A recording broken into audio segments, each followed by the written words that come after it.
요한복음 4장 1절에서 38절 말씀입니다. 예수님과 사마리아 여인. 바리새인들은 예수님께서 요한보다 더 많은 사람을 제자로 삼고 세례를 준다는 소문을 들었습니다. 그러나 사실 예수님께서 직접 사람들에게 세례를 주신 것이 아니라 제자들이 세례를 준 것이었습니다. 예수님께서는 바리새인들이 자기에 대하여 이야기하고 있다는 것을 아시고 유대를 떠나 다시 갈릴리로 가셨습니다. 갈릴리로 가려면 사마리아 지방을 거쳐 가야만 했습니다.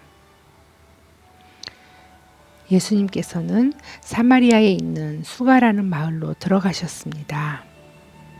이 마을은 야곱이 자기 아들 요셉에게 주었던 밭에서 그리 멀지 않은 곳에 있었습니다. 그곳에 야곱의 우물이 있었습니다. 예수님께서는 오랜 여행으로 피곤하여 그 우물가에 앉으셨습니다. 그때가 대략 정오쯤이었습니다. 사마리아 여자 한 사람이 물을 기르러 나왔습니다. 예수님께서는 그 여자에게 내게 마실 물 좀 주시오 라고 말씀하셨습니다. 이 일이 일어날 즈음 예수님의 제자들은 먹을 것을 사러 마을로 내려가고 그 자리에 없었습니다. 사마리아 여자는 예수님께 당신은 유대 남자고 나는 사마리아 여자인데 어떻게 나에게 마실 것을 달라고 할 수 있습니까? 라고 말했습니다. 당시 유대인들은 사마리아 사람들과 상종을 하지 않았습니다. 예수님께서는 그 여자에게 이렇게 대답하셨습니다. 당신이 하나님께서 주시는 선물이 무엇인지 또 내게 마실 것을 달라라고 말하고 있는 사람이 누구인지 알았더라면 오히려 당신이 그 사람에게 구하였을 것이고 그러면 그가 당신에게 생명의 물을 주었을 것이요. 그 여자가 말했습니다. 선생님, 당신에게는 물 기를 도구도 없고 이 우물은 매우 깊은데 어디서 그 생명의 물을 구한단 말입니까? 당신이 우리 조상 야곱보다 더 큰 분이란 말씀이십니까? 야곱은 우리에게 이 우물을 주신 분입니다. 그분도 친히 이 우물에서 물을 길어 마셨고 그분의 아들들과 가축들도 그렇게 했습니다. 예수님께서는 이 우물을 마시는 사람은 다시 목마를 것이요. 그러나 내가 주는 물을 마시는 사람은 누가 되었건 간에 영원히 목마르지 않을 것이요. 내가 주는 물은 그 사람 안에서 계속 솟아나 영원한 생명을 가져다 주는 우물이 될 것이요. 라고 대답하셨습니다. 사마리아 여자는 예수님께 선생님, 저에게 그런 물을 주셔서 제가 다시는 목이 마르지 않을 뿐더러 물을 기르러 여기에 오지 않게 해주십시오. 라고 말했습니다. 예수님께서는 그 여자에게 가서 당신 남편을 불러 이리로 데려오시오. 라고 말씀하셨습니다. 그 여자는 예수님께 저는 남편이 없습니다. 라고 대답했습니다. 그러자 예수님께서 당신이 남편이 없다고 한 말은 맞는 말이요. 실제로 당신은 남편이 5명이나 있었고 지금 당신과 함께 사는 남자도 당신 남편이 아니요. 당신이 방금 전에 말한 것은 틀린 말이 아니었소. 라고 말씀하셨습니다. 그 여자는 선생님, 제가 보기에 선생님께서는 예언자이십니다. 우리의 조상들은 이 산에서 예배하였으나 유대인들은 예배할 수 있는 유일한 장소는 예루살렘에 있다고 주장합니다. 라고 말했습니다.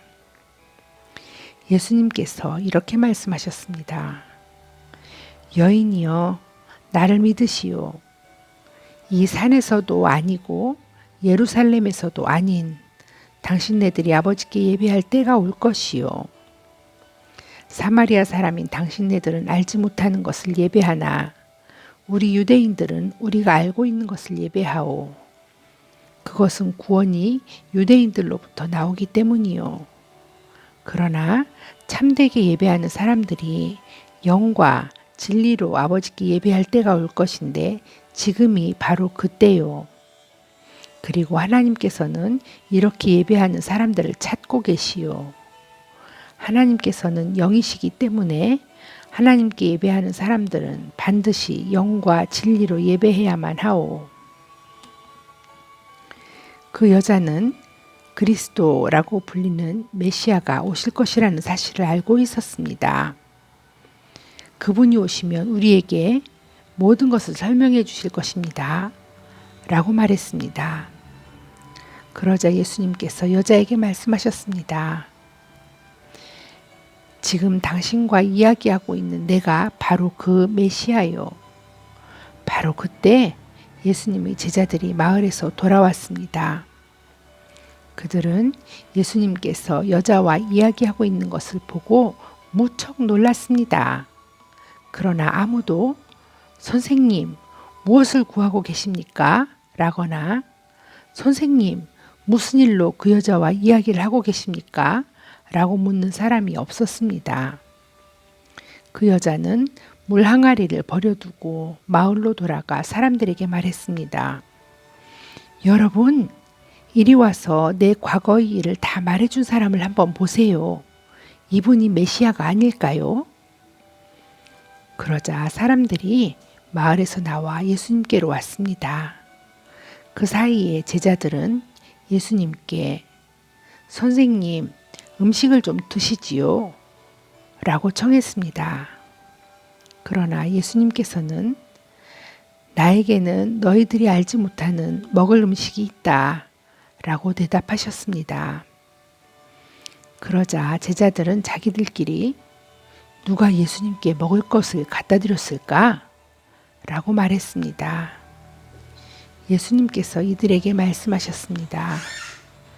나의 음식은 나를 보내신 분의 뜻을 행하고 그분의 일을 완수하는 것이다. 너희들은 넉 달이 지나야 추수 때가 될 것이다 라고 말하지 않았느냐? 그러나 나는 너희에게 말한다. 눈을 들어 밭을 보아라. 이미 곡식이 익어 추수할 때가 되었다. 추수하는 사람은 벌써 추수한 대가로 품삯을 받고 영생을 위한 곡식을 추수하는 중이다. 그래서 씨를 뿌린 사람은 추수하는 사람과 함께 기뻐할 수 있게 될 것이다. 그러므로 한 사람은 씨를 뿌리고 다른 사람은 추수한다 라고 하는 말은 진리이다. 나는 너희들이 직접 수고하지 않은 것을 추수하라고 너희들을 보냈다. 다른 사람들은 수고하였고 너희들은 그들이 해놓은 수고의 결실을 얻게 되었다. 오늘은 요한복음 4장 1절에서 38절까지를 낭독하였습니다. 쉬운 성경입니다.